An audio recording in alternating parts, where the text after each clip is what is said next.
लगभग 48 साल तक, है ना। भारत का एक मैराथन रिकॉर्ड बिल्कुल अटूट था। मतलब किसी ने सोचा ही नहीं था कि ये टूटेगा। हाँ, आप शिवनाथ सिंह वाले रिकॉर्ड की बात कर रही हैं ना, 1978 वाला। बिल्कुल। 1978 का वो रिकॉर्ड ना एक ऐसी चट्टान लगता था जिससे एडवांस्ड रनिंग शूज या आजकल की नई ट्रेनिंग टेक्निक्स भी नहीं हिला पा रही थी। पर अभी हाल ही में सावन बरवाल ने आखिरकार इस दशकों पुराने नेशनल रिकॉर्ड को तोड़ दिया है, और वो भी एनएन मैराथन रॉटरडैम में। सच में, ये किसी अचंभे से कम नहीं है। मतलब 48 साल बाद। वही तो, सोचिए ना, किसी पुराने रिकॉर्ड का इस तरह टूटना बिल्कुल वैसा ही है जैसे किसी 1970s के विंटेज कार का आज के फॉर्मूला 1 इंजन को रेस में हरा देना। ये हमारी समझ को पूरी तरह चुनौती देता है। सही कहा आपने। और मुझे लगता है कि आज हम जिन खबरों पर चर्चा करने वाले हैं ना, वो भी बिल्कुल ऐसी ही चुनौतियों से भरी हैं। एग्जैक्टली। तो आज की इस गहरी चर्चा में हमारा मकसद सिर्फ 15 अप्रैल 2026 के करंट अफेयर्स के फैक्ट्स रटना नहीं है। हम इन अलग अलग स्रोतों के बीच का कनेक्शन समझेंगे। आज की जानकारियां टेक्नोलॉजी से लेकर ग्लोबल जियोपॉलिटिक्स और खेलों के मैदान तक फैली हुई हैं। बिल्कुल। और ये जो पुराने रिकॉर्ड्स का टूटना और नई व्यवस्थाओं का बनना है ना, ये एक बहुत ही सटीक लेंस है आज के स्रोतों को देखने का। हाँ, क्योंकि हर जगह पुरानी सीमाएं टूट रही हैं। तो शुरुआत करें इस डिजिटल क्रांति से। यूनिफाइड पेमेंट्स इंटरफेस यानी यूपीआई को पूरे 10 साल हो गए हैं। 10 साल, हाँ। जो कभी एक एक्सपेरिमेंट लगता था, आज वो हमारा डिजिटल नर्वस सिस्टम बन चुका है। वही तो, जैसे सांस लेना जरूरी है वैसे ही स्कैन करके पेमेंट करना हो गया है आजकल। पर स्रोतों में मुझे जो सबसे दिलचस्प बात लगी वो यूपीआई का वॉल्यूम नहीं है, बल्कि इसकी आखिरी छोर तक पहुंच है। हाँ, डिजिटल इंक्लूजन की तरफ जो नए कदम है, आप उस ऐप की बात कर रही हैं। हाँ, रिलायंस जियो और बैंक ऑफ बड़ौदा ने मिलकर जो Bob world light mobile banking app launch किया है। मतलब यहाँ मैकेनिज्म बहुत इंटरेस्टिंग है। ये ऐप खास तौर पर फीचर फोन्स इस्तेमाल करने वालों के लिए बनाया गया है। और यही इसकी सबसे बड़ी ताकत है। देखिए, होता क्या है ना, जब हम डिजिटल इकोनॉमी की बात करते हैं तो ब्रॉडबैंड या महंगे स्मार्टफोन्स एक बहुत बड़ी बाधा बन जाते हैं। राइट। सबके पास तो स्मार्टफोन नहीं होता ना गांव में। बिल्कुल। तो बॉब वर्ल्ड लाइट जैसी एप्स क्या करती हैं? ये फीचर फोन्स के basic telecom network, USSD codes या सिक्योर एसएमएस चैनल्स का इस्तेमाल करके लोगों को सीधा बैंकिंग सर्वर से जोड़ देती हैं। ओह, तो बिना हैवी इंटरनेट के ट्रांजैक्शंस हो जाते हैं। हाँ, और ये सिर्फ पैसे भेजने का जरिया नहीं है। ये उन करोड़ों लोगों का फॉर्मल क्रेडिट सिस्टम में पहला डिजिटल आर्थिक फुटप्रिंट है, जिनका आज तक कोई फाइनेंशियल इतिहास ही नहीं था। वाओ, ये तो वाकई बहुत बड़ा बदलाव है। लेकिन यहाँ मेरे दिमाग में एक सवाल आ रहा है। एक बड़ा कॉन्ट्रडिक्शन दिख रहा है इन स्रोतों में। अच्छा, कैसा कॉन्ट्रडिक्शन? देखिए, एक तरफ हम फीचर फोन्स और यूपीआई के जरिए कैशलेस सोसाइटी बना रहे हैं, सब कुछ डिजिटल कर रहे हैं। पर दूसरी तरफ स्रोतों में को ब्रांडेड प्लास्टिक कार्ड्स की बाढ़ आई हुई है। हाँ हाँ, क्रेडिट कार्ड्स वाला सेगमेंट। हाँ, जैसे फोनपे ने एसबीआई कार्ड के साथ मिलकर एक को ब्रांडेड क्रेडिट कार्ड पेश किया है, और वीजा और एचडीएफसी बैंक ने तो फीफा वर्ल्ड कप 2026 की थीम पर आधारित एक पिक्सल क्रेडिट कार्ड लॉन्च कर दिया है। सही बात है। तो मेरा सवाल ये है कि जब यूपीआई ने सब कुछ हमारे फोन के एक स्कैन पर ला दिया है, तो फाइनेंशियल इंस्टीट्यूशंस आज भी फिजिकल कार्ड्स में इतना पैसा क्यों लगा रहे हैं? ये थोड़ा काउंटर इंट्यूटिव नहीं लगता? देखिए, ये विरोधाभास सिर्फ सतह पर लगता है। असल में फिजिकल कार्ड्स और डिजिटल ट्रांजैक्शंस अब एक दूसरे के विरोधी नहीं, बल्कि पूरक बन चुके हैं। कॉम्प्लीमेंट्री हैं दोनों। अच्छा, वो कैसे? जब फोन पे जैसी टेक कंपनी एसबीआई के साथ कार्ड निकालती है ना, तो वो फिजिकल कार्ड दरअसल एक डिजिटल क्रेडिट लाइन की चाबी होता है। हाई वैल्यू ट्रांजैक्शंस या ऑफलाइन सिक्योरिटी के लिए कार्ड नेटवर्क का जो आर्किटेक्चर है, वो आज भी यूपीआई से अलग तरह का रिस्क मैनेजमेंट देता है। ओ, समझ गई। मतलब जहां यूपीआई फोन पर काम कर रहा है, बड़ा क्रेडिट फिजिकल फॉर्म में सिक्योर रहता है। और वो एचडीएफसी का फीफा थीम्ड पिक्सल कार्ड? हाँ, वो दिखाता है कि क्रेडिट कार्ड अब सिर्फ एक पेमेंट टूल नहीं रहा, ये लाइफस्टाइल और ब्रांड आइडेंटिटी का हिस्सा बन गया है। कंज्यूमर साइकोलॉजी में ना, आज भी एक एक्सक्लूसिव थीम वाला फिजिकल कार्ड रखना एक प्रीमियम वैल्यू होल्ड करता है। वही शो ऑफ फैक्टर है ना। पर इन सब फाइनेंशियल ट्रांजैक्शंस को, चाहे यूपीआई हो या कार्ड्स, इनको सुरक्षित रखना तो बहुत बड़ा टेक्निकल चैलेंज होगा। करोड़ों ट्रांजैक्शंस हर सेकंड हो रहे हैं। बिल्कुल, और यही वजह है कि सेबी ने अभी हाल ही में 3 नए आईटी प्लेटफॉर्म्स पेश किए हैं। इनका main focus regulatory transparency, cyber security और ईज ऑफ डूइंग बिजनेस पर है। तो ये नए प्लेटफॉर्म्स पहले वालों से अलग कैसे हैं? स्रोतों में API driven real time threat detection की बात की गई है। हाँ, तो पहले क्या होता था कि हम पोस्ट फैक्टो ऑडिट्स पर निर्भर थे।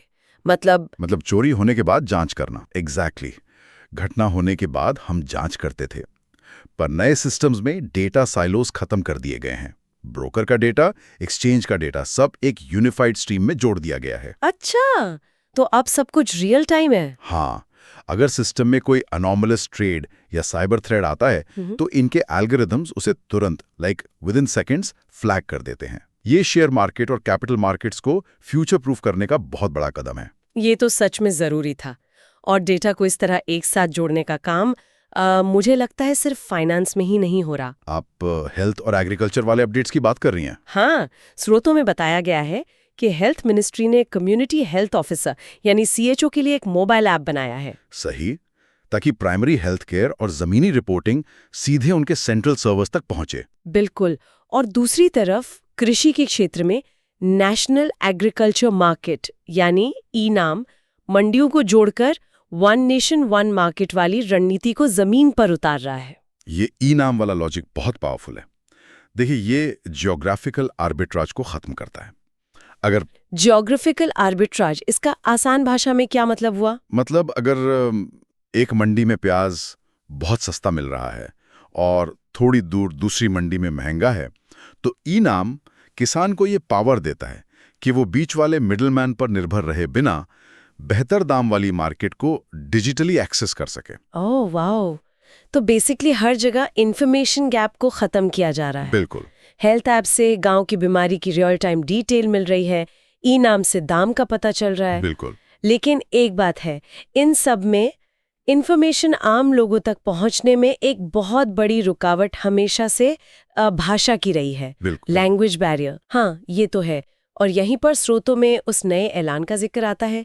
यूनियन मिनिस्टर जितेंद्र सिंह ने अनुसंधान नेशनल रिसर्च फाउंडेशन के जरिए सरल एआई प्लेटफॉर्म की बात की है। हाँ, सरल एआई। इसका लक्ष्य जटिल साइंटिफिक रिसर्च और पेटेंट्स को भारतीय भाषाओं में अनुवादित करना है। पर मैं थोड़ा स्केप्टिकल हूं यहाँ पर। क्यों? आपको क्या प्रॉब्लम लग रही है इसमें? देखिए, मशीन ट्रांसलेशन तो हमेशा से मौजूद रही है ना, और हम जानते हैं कि इनकी क्वालिटी अक्सर टेक्निकल टॉपिक्स पर आकर कितनी गिर जाती है। मतलब गूगल ट्रांसलेट भी कभी-कभी क्या से क्या बना देता है। तो सरल एआई में ऐसा क्या अलग है? आपका डाउट बिल्कुल लाजमी है। हाई लेवल पेटेंट्स की वोकैबुलरी वाकई बहुत डेंस होती है, पर सरल एआई कोई आम वेब ब्राउजर वाला ट्रांसलेशन टूल नहीं है। अच्छा, तो ये काम कैसे करता है? इसका मैकेनिज्म ना न्यूरल मशीन ट्रांसलेशन पर आधारित है, जिसे स्पेसिफिकली साइंटिफिक और लीगल लेक्सिकॉन्स पर ट्रेन किया गया है। तो ये शब्दों को बस ट्रांसलेट नहीं करता, बल्कि उस साइंटिफिक कॉन्टेक्स्ट को समझकर लोकल भाषा में कन्वे करता है। ओह, मतलब सेंस नहीं बदलता। एग्जैक्टली। सोचिए, एक मराठी या तमिल मीडियम का इंजीनियरिंग स्टूडेंट जब किसी कॉम्प्लेक्स जर्मन सेमीकंडक्टर पेटेंट को अपनी मातृभाषा में पढ़ेगा, इससे नॉलेज का जो लोकतांत्रिकरण होगा ना, उससे नए इन्वेंशन सामने आएंगे। ये तो सच में रेवोल्यूशनरी लग रहा है। पर एक बात है, हम ये सारी बातें कर रहे हैं एआई की, डेटा पाइपलाइंस की, सर्वर्स की। हाँ, इन सब एआई मॉडल्स को ट्रेन करने के लिए या ई-नाम जैसी मार्केट्स को चालू रखने के लिए बहुत विशाल डेटा सेंटर्स चाहिए होते हैं, और इन सर्वर्स को चाहिए बेशुमार बिजली यानी ऊर्जा। सही बात है।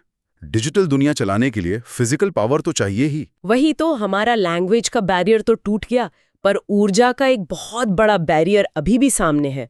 और यहीं से हमारी आज की चर्चा वैश्विक रणनीति और भू राजनीति यानी जियोपॉलिटिक्स की तरफ मुड़ती है। बिल्कुल मुड़ती हैं, क्योंकि एआई और डिजिटल इकोनॉमी आखिर में तो फिजिक्स और केमिस्ट्री पर ही निर्भर करेंगे ना।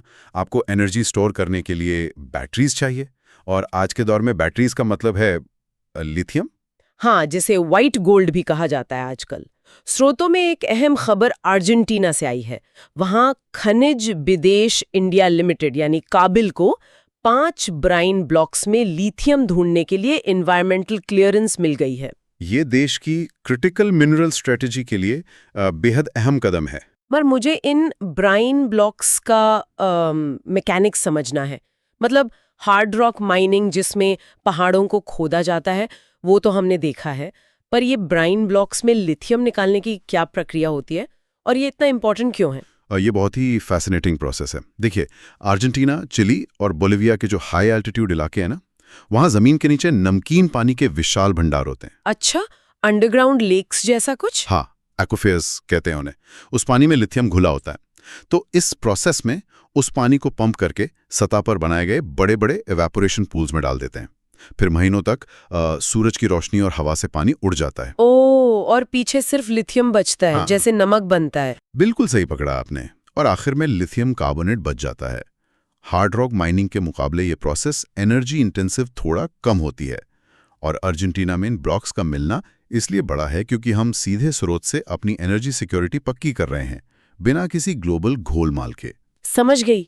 लेकिन जब ऊर्जा और एनर्जी की बात हो ही रही है, तो मुझे स्रोतों में एक और बड़ा पॉलिसी कॉन्ट्रडिक्शन दिखा है, एक बड़ा विरोधाभास। अब क्या विरोधाभास दिख गया आपको? देखिए, एक तरफ हम ग्रीन एनर्जी, ईवी और लिथियम की बात कर रहे हैं, राइट?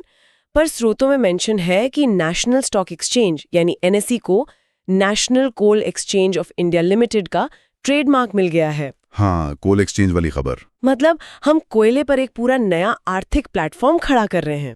क्या कोल अब चर्चा से बाहर नहीं हो जाना चाहिए था ग्रीन एनर्जी हाइप के बीच? ये कॉन्ट्रडिक्शन असल में एनर्जी ट्रांजिशन की एक बहुत कड़वी सच्चाई है।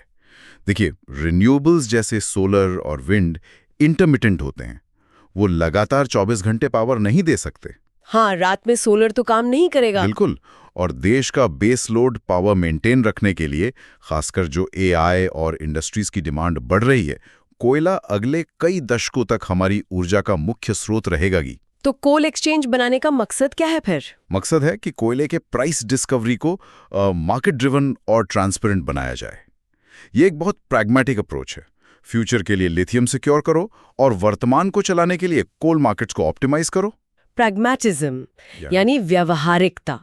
और प्रैग्मेटिज्म की बात हो तो ग्लोबल ट्रेड रूट्स और जियोपॉलिटिक्स से बेहतर उदाहरण क्या हो सकता है? हमारे पास स्ट्रेट ऑफ हॉर्मज और इंटरनेशनल रिलेशंस की दो बड़ी खबरें हैं। हाँ, इन पर चर्चा जरूरी है, पर आगे बढ़ने से पहले हमें एक बात क्लियरली बता देनी चाहिए श्रोताओं को। हाँ, बिल्कुल, मैं बता देती हूँ। हम इन ग्लोबल कॉन्फ्लिक्ट्स और पॉलिटिकली चार्ज्ड खबरों को बिल्कुल न्यूट्रल और एनालिटिकल लेंस से देख रहे हैं। हम किसी भी देश, सेना या विचारधारा का समर्थन नहीं कर रहे हैं। हमारा मकसद सिर्फ स्रोतों में दी गई जानकारी को यथावत रिपोर्ट करना और उसके इम्पैक्ट को समझना है। सही कहा। तो पहला अपडेट स्ट्रेट ऑफ हॉर्मुज का है। हाँ, ईरान इजराइल सीज फायर के ठीक बाद Indian flagged LPG tanker Jagvikram strait of Hormuz से गुजरने वाला पहला भारतीय जहाज बन गया है। ये इतना महत्वपूर्ण क्यों है? देखिए, स्ट्रेट ऑफ हॉर्मुज एक मैरीटाइम चोक पॉइंट है। ये ग्लोबल एनर्जी सप्लाई का नर्वस सिस्टम है एक तरह से। कॉन्फ्लिक्ट्स के टाइम ऐसी जगहों पर इंश्योरेंस प्रीमियम्स आसमान छूने लगते हैं और ग्लोबल सप्लाई चेन्स रुक जाती हैं। बिल्कुल, पिछले कुछ वक्त से वहां बहुत टेंशन थी। तो सीज फायर के बाद जगविक्रम का वहां से सक्सेसफुली क्रॉस करना एक लीडिंग इंडिकेटर है। ये ग्लोबल ऑयल और एलपीजी मार्केट्स को एक डायरेक्ट सिग्नल देता है कि रिस्क प्रीमियम अब कम हो रहा है और ट्रेड लाइंस नॉर्मल हो रही हैं।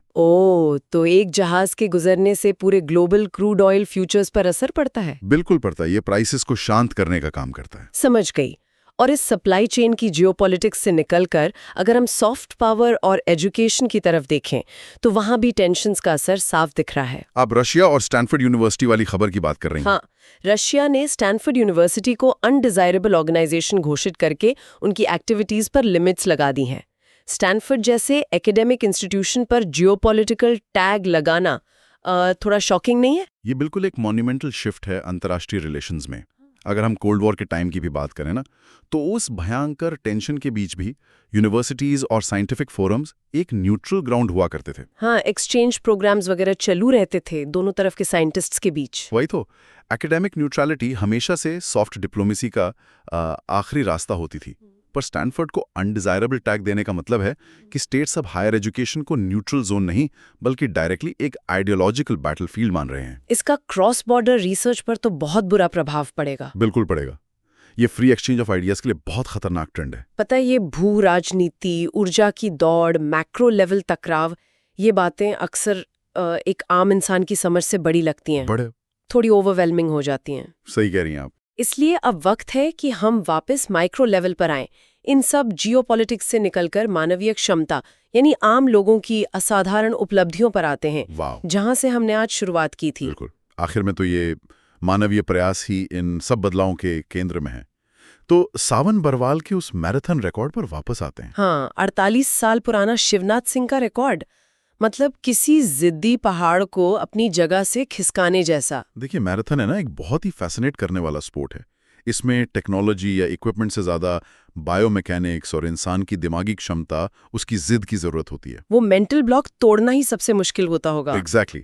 सावन बरवाल का उस 1978 के रिकॉर्ड को तोड़ना ये साबित करता है कि कैसी ह्यूमन फिजियोलॉजी लगातार अपनी लिमिट्स को पुश कर रही है। न्यूट्रिशन साइंस में जो प्रोग्रेस हुई है, लैक्टिक एसिड टॉलरेंस की नई ट्रेनिंग और शायद नई ट्रैक मटेरियल इंजीनियरिंग भी, हाँ, इन सब ने मिलकर उस लिमिट को तोड़ा है जिसे लोग सच में इनविंसिबल मान चुके थे। वाह।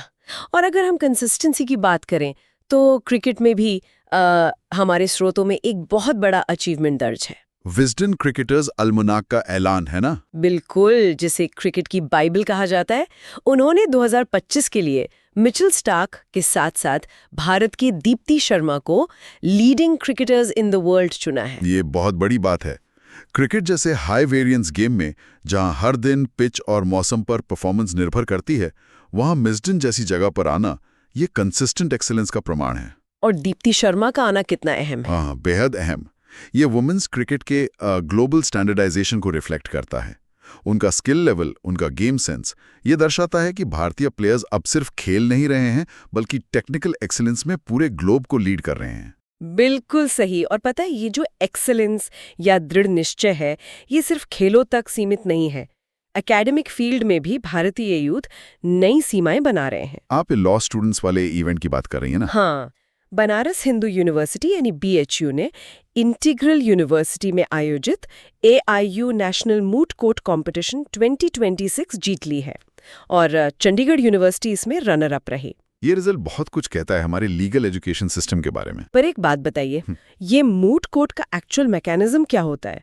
ये सिर्फ साधारण बहस तो नहीं होती होगी? नहीं, बिल्कुल नहीं। मूट कोर्ट ना लॉ स्टूडेंट्स के लिए एक प्रेशर कुकर एनवायरनमेंट होता है। यहाँ उन्हें बहुत ही कॉम्प्लेक्स कॉन्स्टिट्यूशनल आर्ग्यूमेंट्स को जजेस के सामने रियल टाइम में डिफेंड करना होता है। ओह, तो ये फ्यूचर के लॉयर्स और जजेस की ट्रेनिंग ग्राउंड है एक तरह से। एग्जैक्टली। इसे फ्यूचर जुडिशरी सिस्टम का इंक्यूबेशन सेंटर कह सकते हैं। और BHU जैसी ट्रेडिशनल यूनिवर्सिटी का जीतना और चंडीगढ़ यूनिव का रनर अप आना ये दर्शाता है कि एलीट लीगल एजुकेशन का अब डिसेंट्रलाइजेशन हो रहा है। मतलब आप सिर्फ टॉप नेशनल लॉ स्कूल से ही नहीं, बल्कि देश के अलग अलग हिस्सों से नए लीगल माइंड्स निकल कर आ रहे हैं। सही पकड़ा आपने। और जब बात जमीन पर कुछ कर गुजरने की आती है ना, तो किसी भी इंस्टीट्यूशन से बड़ा किरदार एक आम इंसान की निष्ठा का होता है। आप पक्का उस फॉरेस्ट ऑफिसर की कहानी बताने वाली हैं। बिल्कुल। मुझे स्रोतों में शेरगढ़ वाइल्ड लाइफ सैंक्चुरी की फॉरेस्ट ऑफिसर अनीता चौधरी की कहानी सबसे इंस्पायरिंग लगी। उनका काम वाकई काबिले तारीफ है। बिल्कुल। स्रोतों के अनुसार 2021 से उन्होंने करीब 500 वाइल्ड एनिमल्स को बचाया है। और सिर्फ इतना ही नहीं, वो इलीगल माइनिंग और पोचिंग करने वाले माफियाओं के खिलाफ सख्ती से खड़ी हैं। देखिए, पेपर पर वाइल्ड लाइफ प्रोटेक्शन की बातें करना बहुत आसान लगता है। हाँ, वो तो कोई भी कर ले। पर जमीन पर इन पोचिंग और माइनिंग माफियाज का जो नेटवर्क और मैकेनिज्म होता है, वो बहुत ही खतरनाक और वेल फंडेड होता है। वही तो मैं सोच रही थी। एक अकेले फॉरेस्ट ऑफिसर का रात के अंधेरे में ऐसे माफियाओं से भिड़ जाना, जिनके पास लोकल पॉलिटिकल बैकएंड भी होता है, ये सच में किसी फिल्म से कम नहीं है। ये इस बात का उदाहरण है कि सिस्टम्स और टेक अपनी जगह हैं, पर आखिर में एग्जीक्यूशन किसी एक व्यक्ति के साहस और दृढ़ निश्चय पर टिका होता है। 500 जानवरों की जान बचाना इस अकेले व्यक्ति के इंस्टीट्यूशनल फोर्सेस पर भारी पड़ने की तस्वीर है। सही कहा आपने। और जमीनी हकीकत और लोगों की जिंदगी बेहतर बनाने का एक और अहम पैमाना होता है इंफ्रास्ट्रक्चर और कनेक्टिविटी। हाँ, स्रोतों में तेलंगाना के एयरपोर्ट्स का जिक्र है। Right. Ministry of civil aviation ने तेलंगाना में वरंगल और आदिलाबाद में 2 नए एयरपोर्ट्स को मंजूरी दे दी है। अब जनरली तो हम सिर्फ मेट्रो सिटीज जैसे दिल्ली, मुंबई के एयरपोर्ट्स के एक्सपेंशन की बातें सुनते हैं। हाँ, वही चर्चा में रहते हैं। तो टियर 2 और टियर 3 सिटीज में ये एयरपोर्ट्स खोलने का इकोनॉमिक मैकेनिज्म क्या कहता है? इसे एविएशन इकोनॉमिक्स में मल्टीप्लायर इफेक्ट कहते हैं। अब जब वरंगल और आदिलाबाद में कमर्शियल फ्लाइट शुरू होगी तो सिर्फ पैसेंजर ट्रैवल नहीं बढ़ेगा। तो और क्या असर होता है? अचानक से वहाँ की जो लोकल इंडस्ट्रीज हैं उनकी सप्लाई चेन की स्पीड बढ़ जाएगी, टूरिज्म सर्किट्स एक्टिवेट हो जाएंगे, कॉर्पोरेट मीटिंग्स करना आसान हो जाएगा। बेसिकली ये नए एयरपोर्ट्स इन शहरों को इकोनॉमिक डिसेंट्रलाइजेशन का बड़ा हिस्सा बना देंगे। तो ये पूरे रीजन के हब डेवलपमेंट के लिए इंजन का काम करते हैं। बिल्कुल एग्जैक्टली यही वर्ड है, इंजन का काम करते हैं। वाह, आज हमने देखा कि एक तरफ हम यूपीआई से डिजिटल नर्वस सिस्टम बना रहे हैं, नई फ्लाइट कनेक्टिविटीज दे रहे हैं, सरल एआई से भाषा की रुकावट तोड़ रहे हैं और ग्लोबल ट्रेड रूट्स भी नेविगेट कर रहे हैं। हाँ, पर इन सब टेक और मॉडर्नाइजेशन के बीच स्रोतों में एक और बहुत प्यारी चीज का उतना ही सम्मान से जिक्र किया गया है। 14 अप्रैल 2026 को मनाए गए वैसाखी और पुथांडू के त्योहारों का जश्न। हाँ, पंजाब में वैसाखी और तमिलनाडु में तमिल न्यू ईयर पुथांडू। बिल्कुल, हजारों साल से ये त्योहार फसलों की कटाई और एक नए सिलसिले की शुरुआत का प्रतीक रहे हैं। ये सच में हमारे कल्चरल एंकर्स हैं। देखिए, जब हम आधुनिक आकार और टेक की आंधी में दौड़ते हैं ना, तो सोसाइटी को एक ऐसी ग्राउंडिंग फोर्स की जरूरत होती है जो उन्हें जमीन से जोड़े रखे, ताकि हम भूल ना जाएं कि हम कहां से आए हैं। वही तो ये त्योहार हमें याद दिलाते हैं कि चाहे हम सरल एआई पर हाई लेवल पेपर पढ़ लें या यूपीआई से करोड़ों का लेन देन कर लें, हमारी इकोनॉमी और हमारा अस्तित्व आज भी हमारे मौसम, हमारी फसल और हमारी जमीन से ही जुड़ा हुआ है। बिल्कुल। तो आज की इस पूरी गहरी चर्चा का सार यही है। हमने देखा कि 15 अप्रैल 2026 के दिन कैसे अलग अलग दिशाओं की खबरें एक साथ चल रही हैं। हाँ, एक ही दिन में यूपीआई का 10 साल का डिजिटल डोमिनेंस भी है और कोल एक्सचेंज का रियलिटी चेक भी है। काबिल का अर्जेंटीना में लिथियम ढूंढना और जग विक्रम का स्ट्रेट ऑफ होर्मुज पर जाना, और दूसरी तरफ शिवनाथ सिंह का रिकॉर्ड टूटना और अनीता चौधरी जैसे लोगों की बहादुरी। ये सब कहीं ना कहीं आपस में इंटरकनेक्टेड है। और इसी कनेक्शन को समझना हमारा लक्ष्य था। हम तेजी से पुरानी सीमाओं को तोड़ रहे हैं, भले ही वो एग्रीकल्चर मंडी में हो या मैराथन ट्रैक पर। एग्जैक्टली। तो चर्चा को समाप्त करते हुए मैं श्रोताओं को एक विचार देना चाहती हूँ। आप अपने स्तर पर सोचिएगा जरूर। हाँ, बताइए। एक तरफ लगता है कि हमारी असल ताकत इस बात में है कि हम कितनी तेजी से एआई, डिजिटल मार्केट्स और नए रिकॉर्ड्स को अपना रहे हैं, पर दूसरी तरफ वैसाखी जैसी परंपराएं और एग्रीकल्चर दिखाती हैं कि हमारी जड़ें, हमारी रूट्स कितने गहरे हैं। ये बहुत गहरा सवाल उठा रही हैं आप। तो सोचने वाली बात यह है, क्या हमारी प्रगति इसलिए है क्योंकि हम अपनी पुरानी परंपराओं को पीछे छोड़ते जा रहे हैं, या फिर हम इसलिए इतनी तेजी से आगे बढ़ पा रहे हैं क्योंकि हमारी जड़ें इतनी मजबूत हैं कि हमें आसमान में नई दिशाओं में उड़ने का, प्रयोग करने का आत्मविश्वास देती हैं। कमाल का विचार है। असल ताकत आधुनिकीकरण में है या अपनी जड़ों से जुड़े रहकर टेक का इस्तेमाल करने में? वही, इस पर जरूर सोचिए कि विकास की रफ्तार जमीन से आती है या आसमान से। आज की इस गहरी चर्चा में बस इतना ही।